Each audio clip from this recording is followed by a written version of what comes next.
அடுத்து பூனல் போட்டுனவா காண்டர்ஷி தர்ப்பணம் பண்ணணும். பூனல் எல்லாருமே மாலையாக போட்டுக்கோங்க. பிரம்மச்சாரி பசங்க கிரகஸ்தா எல்லாருமே பூனலை மாலையாக போட்டுட்டு கொஞ்சமாக பஞ்சபாத்திரத்தில் எள்ளு அக்ஷதை மிக்ஸ் பண்ணிக்கோங்க.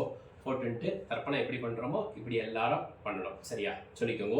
प्रजापतिं काण्डऋषिं तर्पयामि प्रजापतिं काण्डऋषिं तर्पयामि सोमं काण्डऋषिं तर्पयामि सोमं काण्डऋषिं तर्पयामि अग्निं काण्डऋषिं तर्पयामि अग्निं काण्डऋषिं तर्पयामि विश्वान् देवान् काण्डऋषीन् तर्पयामि विश्वान् देवान् काण्डऋषीन् तर्पयामि सागुंहितीः देवताः उपनिषदः तर्पयामि सागुंहितीः देवताः उपनिषदः तर्पयामि याज्ञिकीः देवताः उपनिषदः तर्पयामि याज्ञिकीः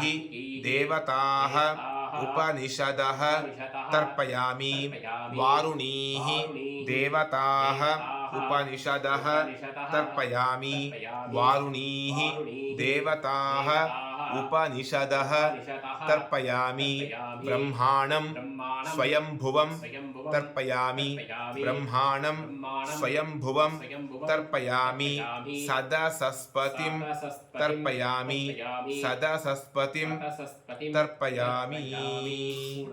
சரியா போட்டுருங்க. சரியா போட்டு கை வாக்கை அலமின்றுங்க. அலமிண்டு ஒரு ஆச்சமனம் பண்ணிக்கோங்க.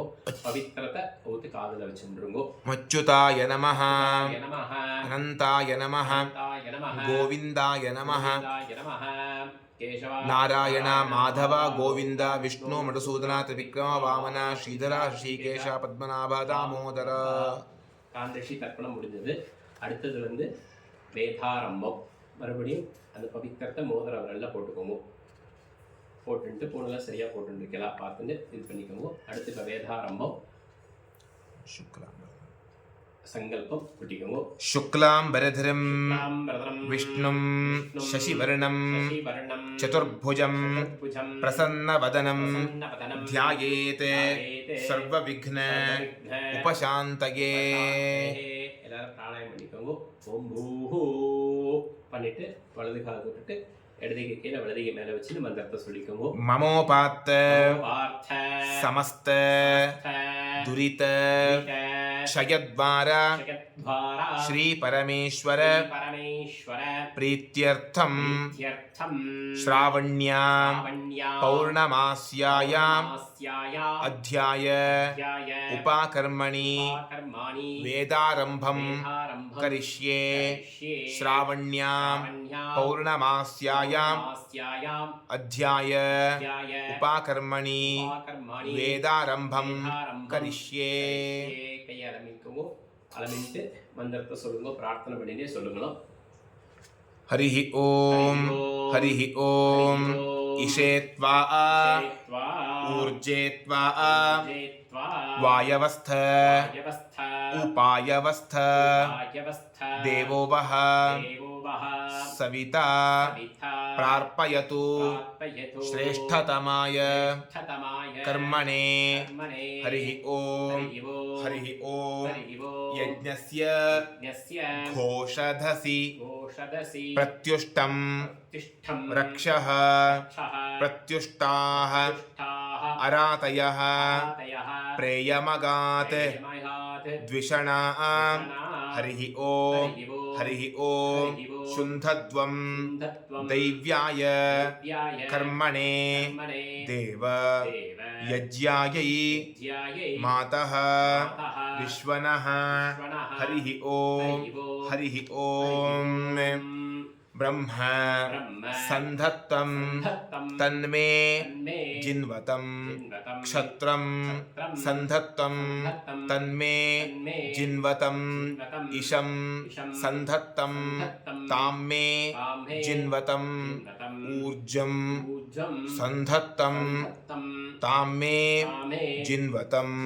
हरिः ओम भद्रं भद्रं कर्णेभिः कर्णेभिः शृणुयाम शृणुयाम देवाः देवाः भद्रं भद्रं पश्येम पश्येम अक्षभिः अक्षभिः यजत्राः यजत्राः स्थिरैः स्थिरैः रङ्गैः रङ्गैः तुष्टुवां तुष्टुवां सस्तनूभिः तनूभिः व्यशेम व्यशेम देवहितं देवहितं यदायुः यदायुः स्वस्ति न इन्द्रः नो इन्द्रः वृद्धश्रवाः सहस्रधाः स्वस्ति नः स्वस्तिनः पूषा पूषा विश्ववेदाः वेदाः स्वस्ति नः स्वस्तिनः तार्क्ष्यः तार्क्ष्यः अरिष्टनेमिः अरिष्टनेमिः स्वस्ति नः स्वस्तिनः बृहस्पतिः बृहस्पतिः दधातु ददातु हरिः ॐ हरिः ॐ संज्ञानं संज्ञानं विज्ञानं विज्ञानं प्रज्ञानं प्रज्ञानं जानत् जानते अभिजानत् जानते संकल्पमानं संकल्पमानं प्रकल्पमानं कल्पमानं उपकल्पमानं कल्पमानं उपक्लुप्तं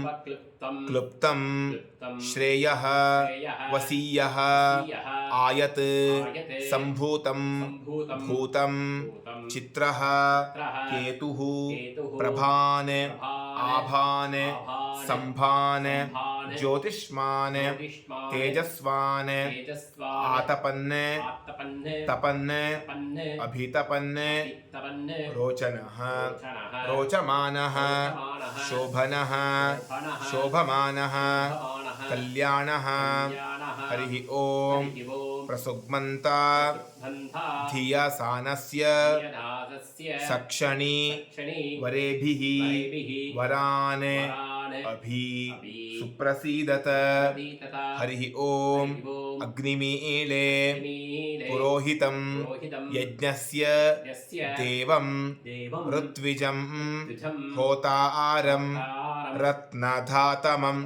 रत्नधातमं हरिः ॐ हरिः ॐ हरिः ॐ अग्न अग्न आयाहि आयाहि वीतये वीतये गृणानः गृणानः हव्यदातये यदाथे निहोता निहोता सत्सि सत्सि बर्हिषि बर्हिषि हरिः ॐ हरिः ॐ शन्नो देवीः शन्नो देवीः अभिष्टये अभिष्टये आपो भवन्तु आपो भवन्तु पीतये पीतये संयोः संयोः अभिस्रवन्तु नः अभिस्रवन्तुनः हरिः ॐ हरिः ॐ मयरस मयरस तजभन तजभन लघुसंमितं लघुसंमितं गौः गौः ग्मा मा ज्मा मां क्ष्मा मा हरिः ॐ हरिः ॐ अ इ उण् आ इ उन् ऋ ऋक् रि लुक् ए ओङ् ए ओङ् ऐ औच् ऐ औच् हयवरट् अयवरट् लण् लन् ञमङणनं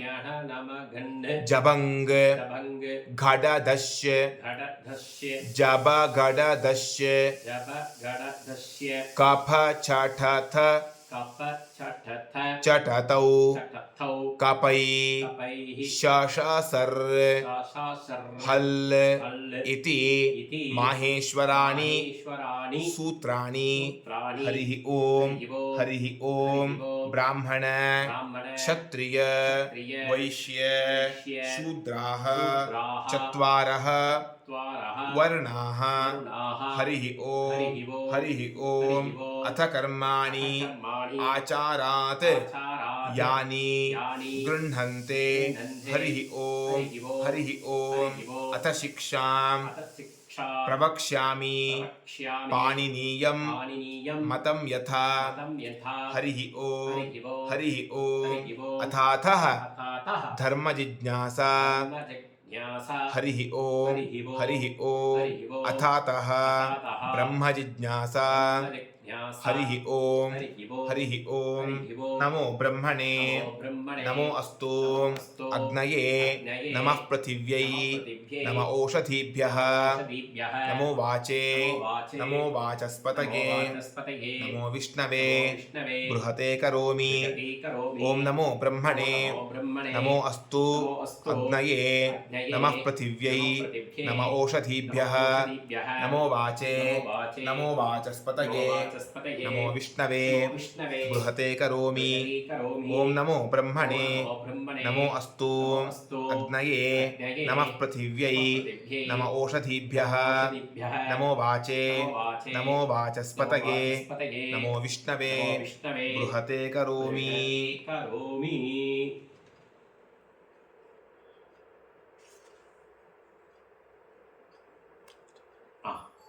இதாச்சு.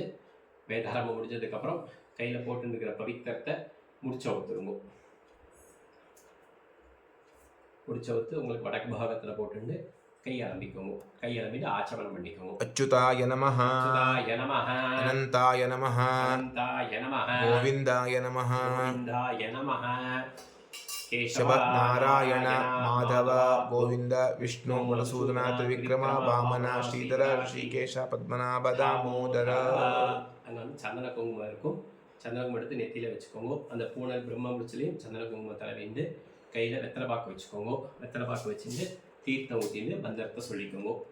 हिरण्यगर्भ गर्भस्थं हेमबीजं विभावसोः अनन्त पुण्यफलदम् अतः शान्तिं प्रयच्छ मे श्रावण्या पौर्णमास्याम् अध्याय उपाकर्माङ्ग इदं हिरण्यं सदक्षिणाकं सताम्बूलम् आचार्याय तुभ्यमहं संप्रददे ओम तत्सत्. கீழே வச்சுருங்க. தட்சணையை தத்தம் பண்ணி வச்சுட்டு அது வந்து GPay number, PhonePe number, online transfer கீழே கொடுத்துருப்போம். அது தட்சணையை குரு தட்சணையை நீங்கள் அனுப்பிச்சிடலாம். அனுப்பிச்சிட்டு அன்னைக்குள்ள அதுக்கப்புறம் வந்து கையில் ஜலம் ஊற்றிக்கோங்க.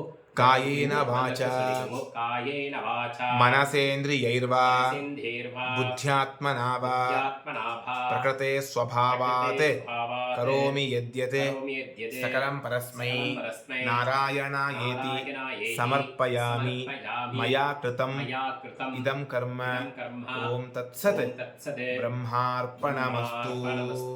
ஜலத்தை விட்டுட்டு அன்றைக்கி வந்து வடை பாயசத்தோட பண்ணி அன்றைக்கி ஆவணியோட தண்ணிக்கு எல்லோரும் சாப்பிட்ணும். பூனெல்லாம் போட்டதுக்கப்புறம் வெளியில் நின்றுக்கோங்க. அவள் பெரியவா லேடிஸ் ஸ்திரீகள் யார் இருக்காலும் அவளை கூப்பிட்டு ஒரு ஆரத்தி எடுத்து உள்ளே அழைச்சிருங்கோ. உள்ளே அழைக்க சொல்லணும் நீங்கள். அதுக்கப்புறம் சுவாமிக்கு நமஸ்காரம் பண்ணிவிட்டு பெரியவா இருந்தால் பெரியவாளுக்கெல்லாம் நமஸ்காரம் பண்ணிடுங்கோ. இது வந்து ஆகஸ்ட் மாதம் 27ஆம் தேதி ஆவணி ஆவிட்டம் எப்படி பண்ணுறது அப்படின்னு இந்த வீடியோ லிங்க் அனுப்புகிறோம். இதை பார்த்து பண்ணிக்கோங்க.